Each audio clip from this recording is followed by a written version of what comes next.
สบายดีมื้อนี้กลับมาเบิ่งควายอีกแล้วเนาะตอนนี้ก็ประมาณ4 โมงยังบ่ได้มาเบิ่งควายประมาณอาทิตย์ปลายแล้วมื้อนี้ก็เลยมีโอกาสก็เลยมาเบิ่งควายเบิ่งเขาจะสุกดีหรือบ่เนาะเป็นแนวใดไปติดตามนำกันมาเบิ่งควายแล้วก็มาตัดกล้วยนะไปเกลือหมูเกลือไก่เนาะเบิ่งเป็นแนวใดเนาะเขาจะสุกดีหรือบ่เนาะโอเคติดตามเบิ่งนำกันโอเคเอามาพอดีเจอเนาะควายกำลังฟูมบวกนะฟูมบวกโอ้ไงก็ควายกำลังอาบน้ำเนาะนี่หญ้าเขายังบ่ได้ออกเลยเนาะสุดแล้วเขาหากวานเจอ3 ตัววันนี้มาตัดกล้วยครับเป็นเกลือเป็ดเกลือไก่เดี๋ยวเราจะเข้าบนนี้ไปลอดบนนี้ไปแล้วก็จะไปตัดกล้วยอยู่เทิงๆพุ่นเนาะ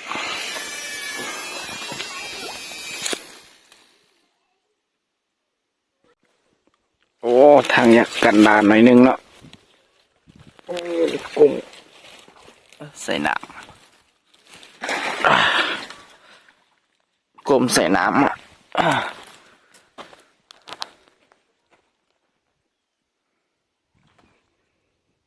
เนี่ยเขาลอดบนนี้มาเนาะเมื่อกี้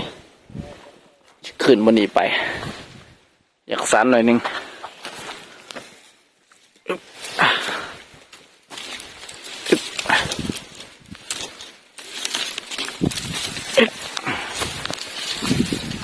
โอเคขึ้นมาได้แล้ว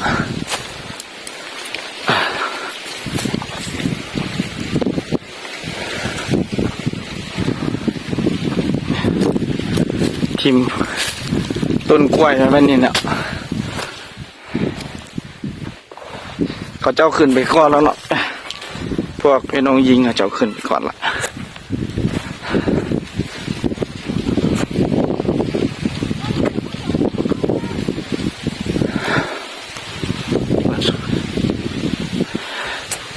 แบกกล้วยมาไปถึงพุ่นเพื่อเอามาลงบนกล้องนี้เนาะหลังจากเขาตัดกล้วยแล้วเขาก็สิไปตัดฟืนเด้อถ่ายวิดีโอเด้อมีแต่ผู้สาวมงบักฮะไหวอยู่วะ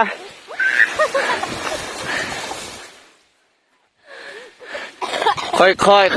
ย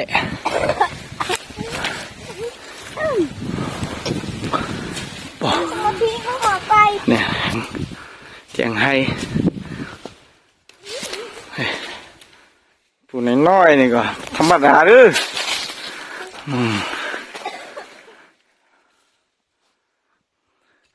เดี๋ยวสิไปตัดน้ำกัน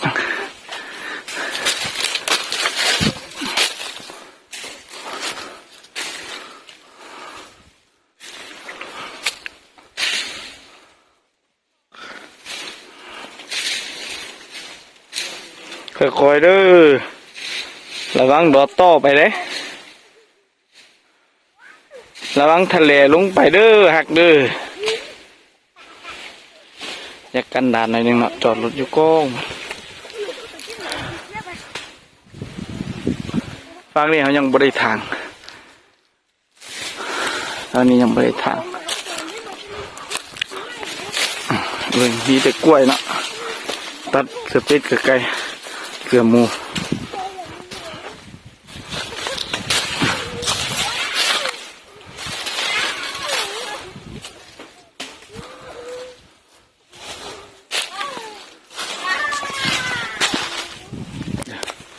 เอามาตัดน้ำกัน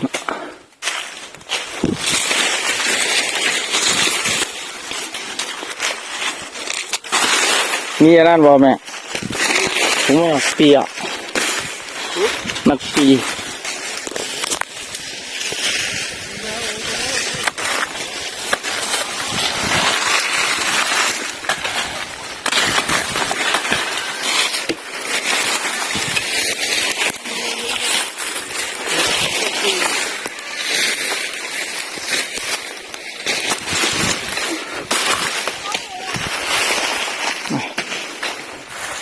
ได้ต้นหนึ่งละได้ต้นหนึ่งเรียบร้อย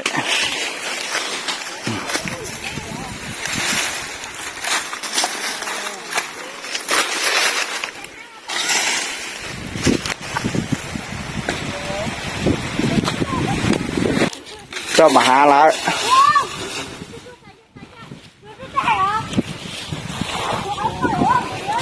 กำลังคุณลงไปอยู่รถพุ่นเนาะนี่พอดีมาตัดกล้วยแล้วก็มาเอาเกลือมาให้อันกล้วยเบียร์พร้อมเนาะ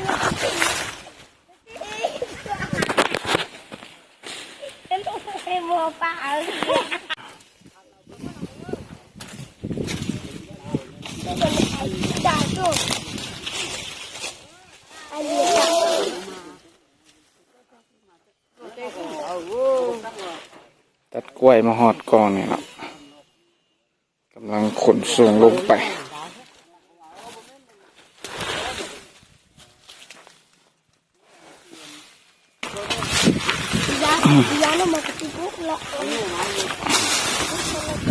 ลงกันนอนแต่ก็อ๋อแต่ก็อ๋อคุณว่าทะลุกันนอนเหรอเจ้าหมอดิหมอลาวัน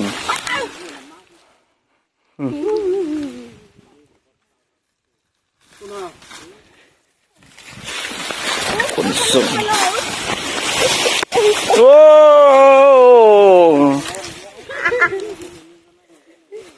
แม่อย่าโน้เปิดอีนึงบะมูอันดอโต้ลงไปอาบบวกแล้ว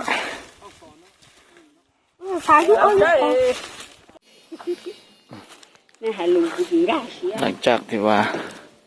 ตัดกล้วยแล้วมาตัดฟืนไปเนี่ยตัดไม้เนี่ยไปเห็ดฟืน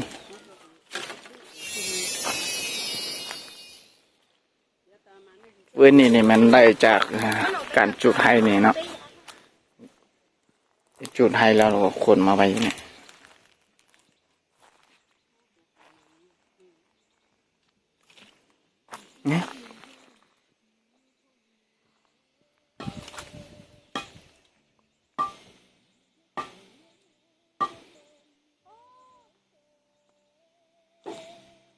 เจนก็แม่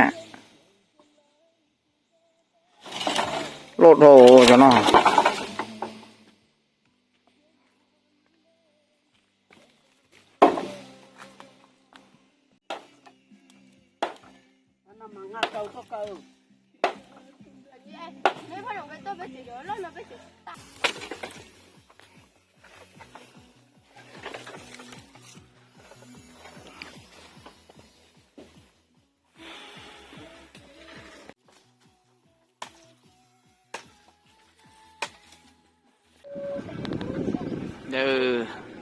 ได้ฟืนต่างฟืนเต็มรถแล้วไอ้ฟืนกับกล้วยเนาะอย่ากล้วยอยู่ทางในละเดี๋ยวว่าเสร็จสิ้นเนาะสำหรับมื้อนี้